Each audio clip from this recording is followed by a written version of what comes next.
Leo never imagined his life savings, all $387 of it, would end up buying a broken hero.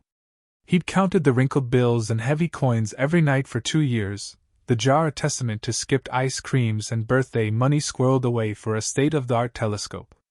He dreamed of mapping constellations, of seeing Jupiter's moons. But then he saw the ad, a blurry photo on a local classifieds page. Retired service dog. Golden retriever. Needs quiet home. Cheap, the word cheap felt like a punch. Service dogs weren't cheap. They were priceless. The dog in the photo, a majestic creature even in the grainy image, had eyes that seemed to hold a galaxy of their own, a tired, fading one. The accompanying text was brutally short. Name Major. 10 years old. Has issues. Sold as is. When his dad drove him to the address, a dilapidated farm miles out of town, a man with a stained shirt and suspicious eyes met them at a rusted gate. He pointed toward a crude pen. That's him. He's old, worn out. Don't expect him to fetch. Major was lying in the dirt, his golden coat matted and dull. He didn't lift his head, but his tail gave a single, almost imperceptible thump against the ground. It was a movement that said, "I'm still here," a flicker of light from a dying star. Leo saw it. He felt it. That's when he knew his telescope would have to wait.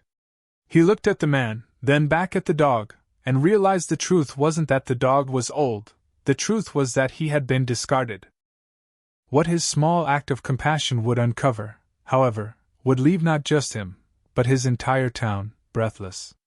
This was no ordinary adoption, it was the beginning of a rescue mission, where the one being saved held the key to saving someone else. If you believe every life has value, stick with us, because what happened next will restore your faith in the quiet power of a loving heart.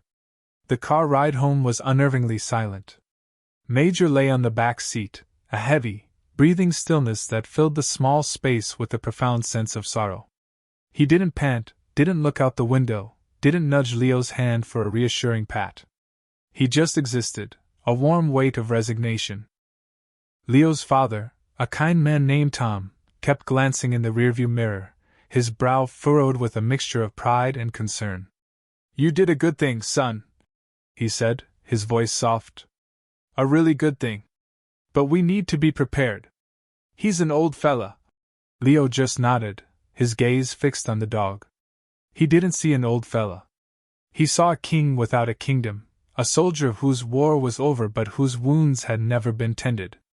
When they got home, his mom, Sarah, had laid out a soft new bed, a bowl of fresh water, and another of expensive, nutrient-rich food.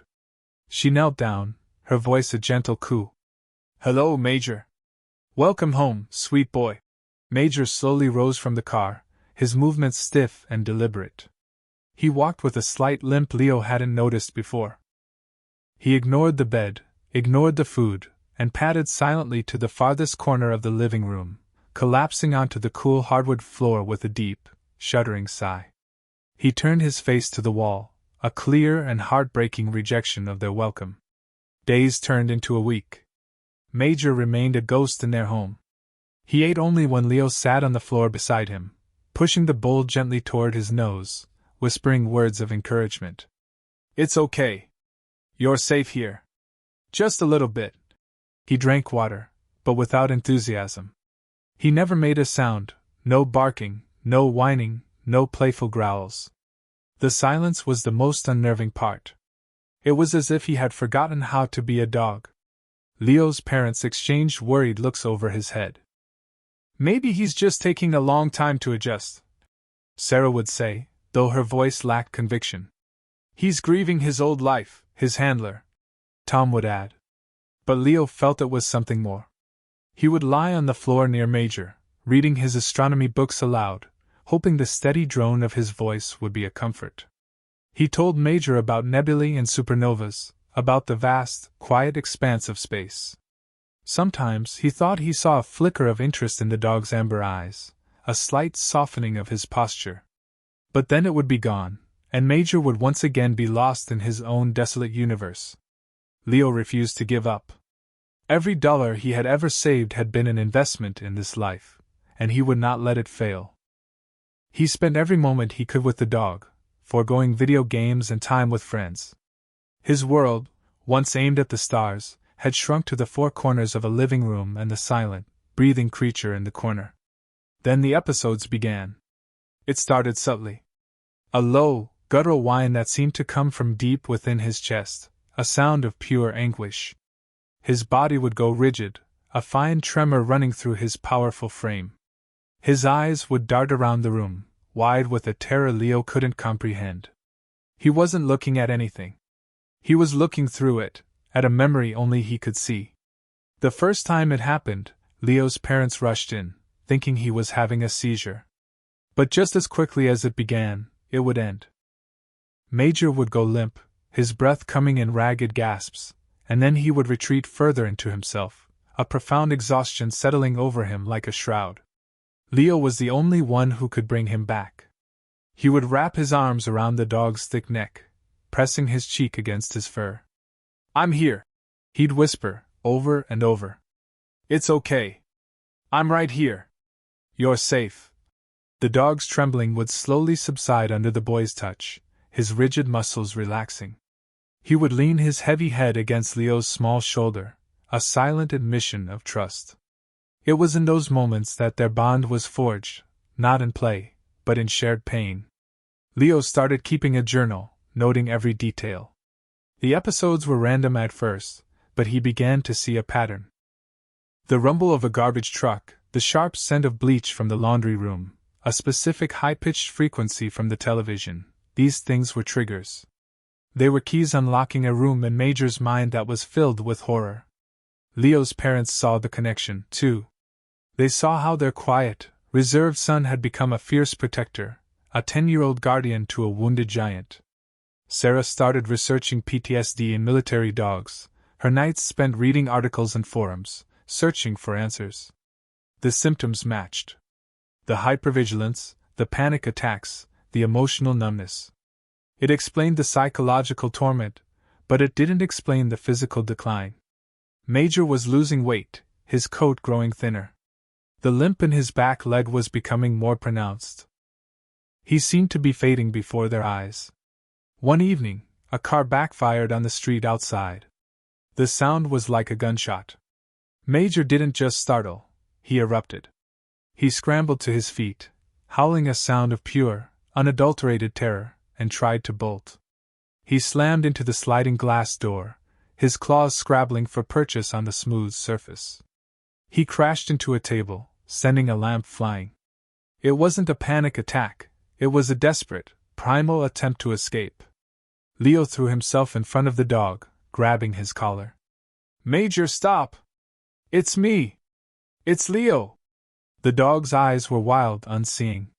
For a terrifying second, Leo thought the dog might not recognize him, that his fear was too powerful. But then, as Leo held on, refusing to let go, a glimmer of recognition broke through the panic. Major collapsed, his body going boneless, and he began to cry, a series of high-pitched, heartbreaking sobs that were more human than canine. That was the moment Tom and Sarah knew this was beyond their help. "Tomorrow," Tom said, his voice thick with emotion as he knelt beside his son and the weeping dog. "First thing tomorrow, we're going to the vet." The veterinary clinic was bright and sterile, a stark contrast to the emotional chaos of the previous night. Dr. Evans, a woman with kind eyes and gentle hands, listened patiently as Leo, with a precision that belied his age, recounted every symptom, every trigger, every small victory and devastating setback. He handed her his journal, its pages filled with his neat, careful handwriting. She examined Major thoroughly, her expression growing more puzzled with each step. His heart rate was elevated, but steady. His breathing was shallow. She felt his limbs, his abdomen, her fingers probing gently. Major tolerated it all with a weary patience, his eyes fixed on Leo. "His physical exam is mostly unremarkable for a dog his age," Dr. Evans said, sitting back on her stool. "The limp seems arthritic. But his anxiety is off the charts. It's consistent with severe PTSD. The weight loss, the lethargy, that could be secondary to the psychological stress." She drew blood for a full panel of tests. But I want to do an X-ray of his leg and hip. And his abdomen. Something feels off. There's a firmness there I don't like. The wait for the results was agonizing. Leo sat on the floor of the exam room, his arm draped over Major's back, the dog's head resting in his lap.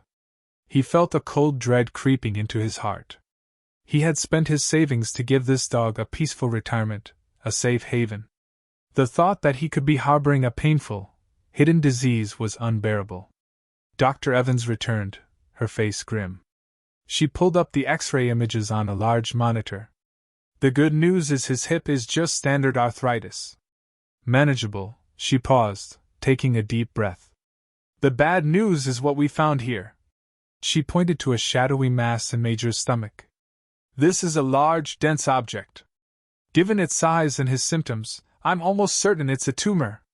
A nasty 1 inch. The word hung in the air, heavy and suffocating. Tumor. Cancer. Leo felt the floor drop out from beneath him.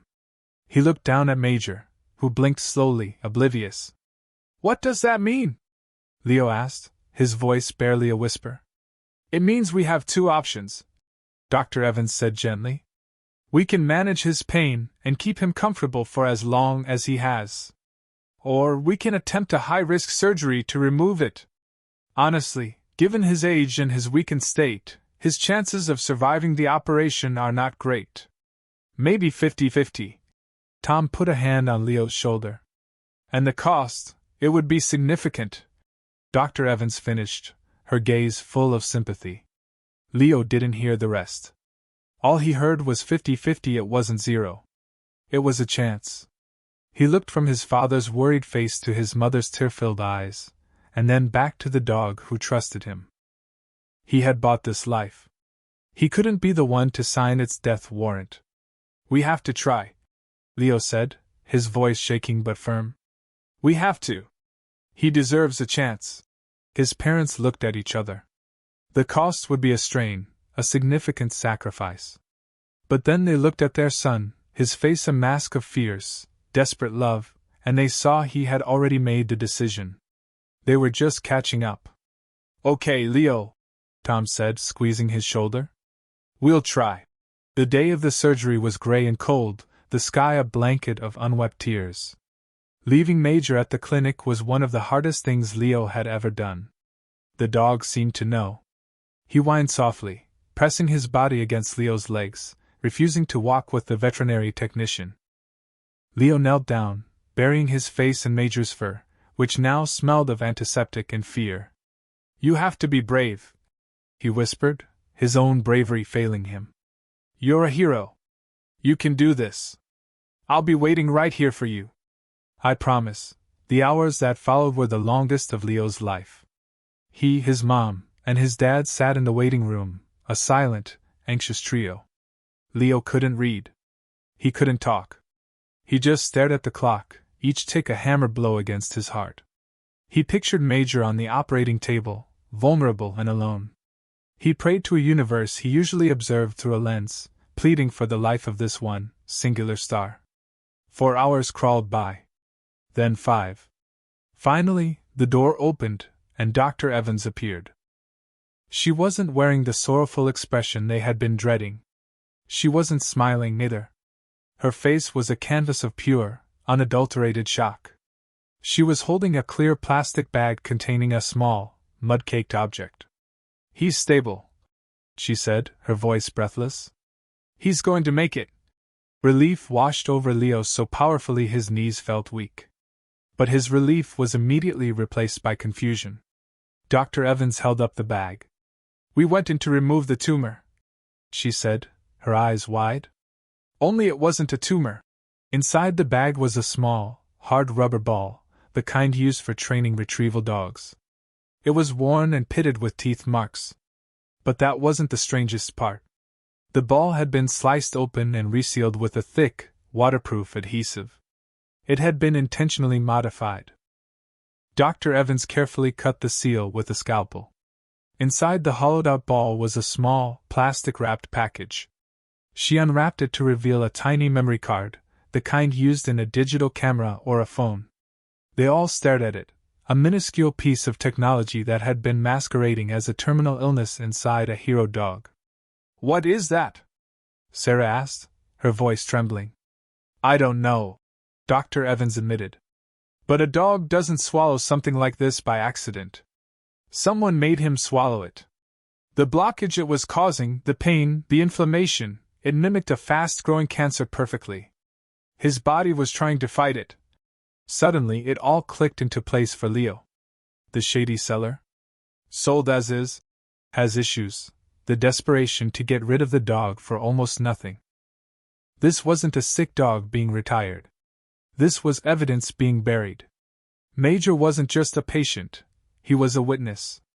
He was a living, breathing safe deposit box. Tom, a former journalist, recognized the gravity of the situation immediately. "Don't touch it again," he said, his voice low and serious. "Sarah, call the police. Tell them to send a detective." The arrival of 2 detectives transformed the quiet veterinary clinic into a crime scene. Detective Miller, a tall man with a weary but sharp gaze, listened intently as Dr. Evans explained the discovery and Tom recounted the story of the purchase. He handled the memory card with a gloved hand, his expression unreadable. "A golden retriever named Major," he murmured, looking at the dog now sleeping peacefully in a recovery kennel, and 4 line dripping fluid into his leg. "I think I know this dog." He made a call. The information that came back over the phone line pieced together the tragic puzzle. Major was not just a service dog, he was K9 Officer Major, a decorated explosives detection dog for the state police. His handler, a young trooper named Ben Collier, had been working a deep undercover case involving an illegal arms trafficking ring. A month ago, Trooper Collier had gone missing. His car was found abandoned.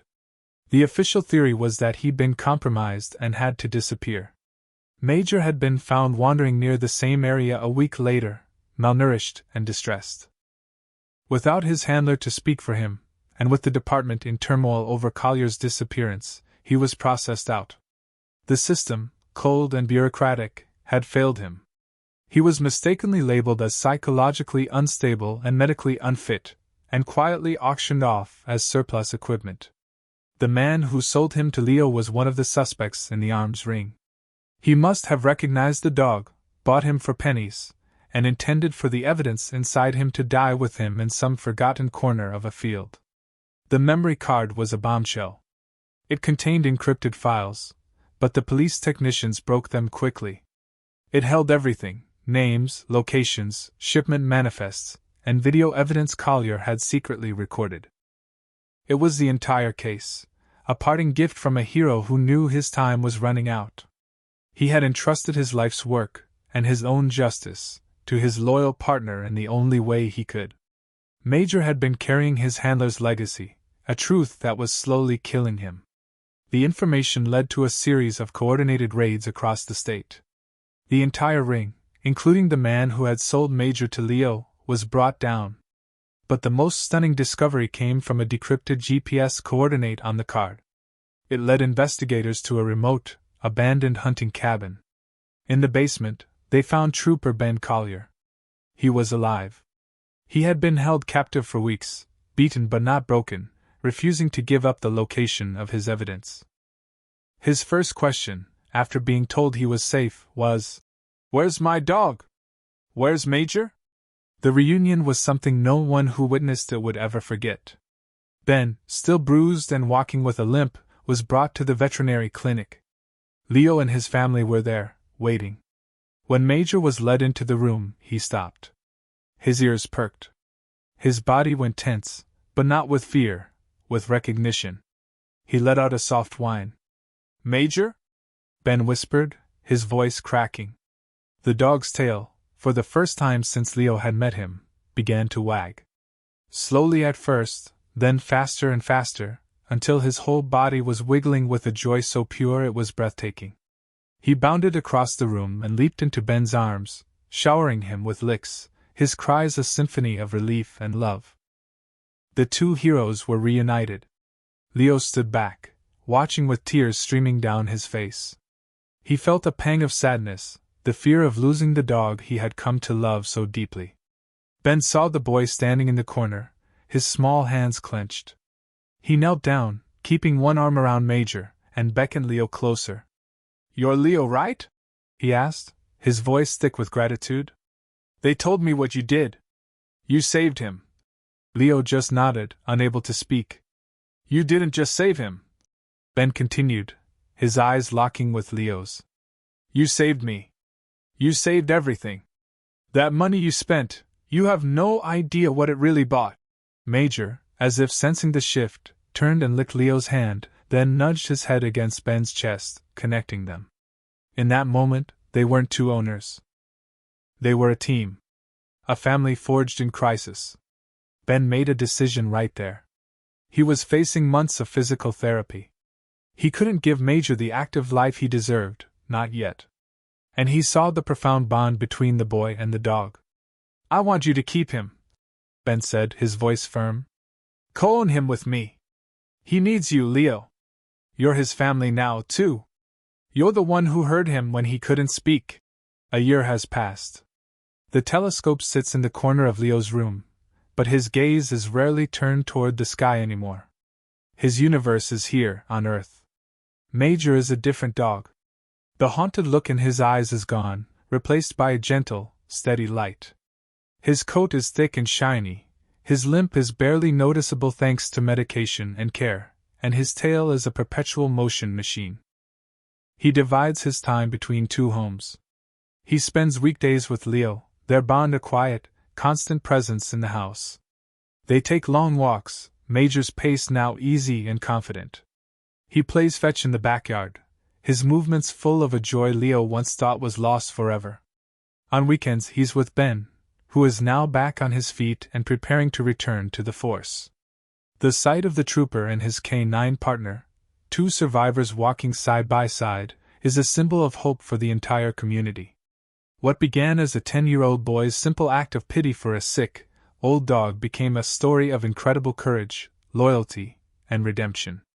Leo learned that the greatest discoveries aren't always found in the distant stars, but in the heart of another living being. Major, the broken hero, found not just a home, but a purpose, and a boy who taught him it was safe to love again. Their peace is a quiet testament to the fact that sometimes, the most heroic thing a person can do is to simply listen to the silence of someone in pain and refuse to walk away. True value isn't a price tag. It's the love we are willing to invest in a life that everyone else has written off. If this story touched your heart, please share it with someone who needs a reminder that kindness is never, ever wasted. Subscribe for more stories that prove heroes come in all shapes and sizes.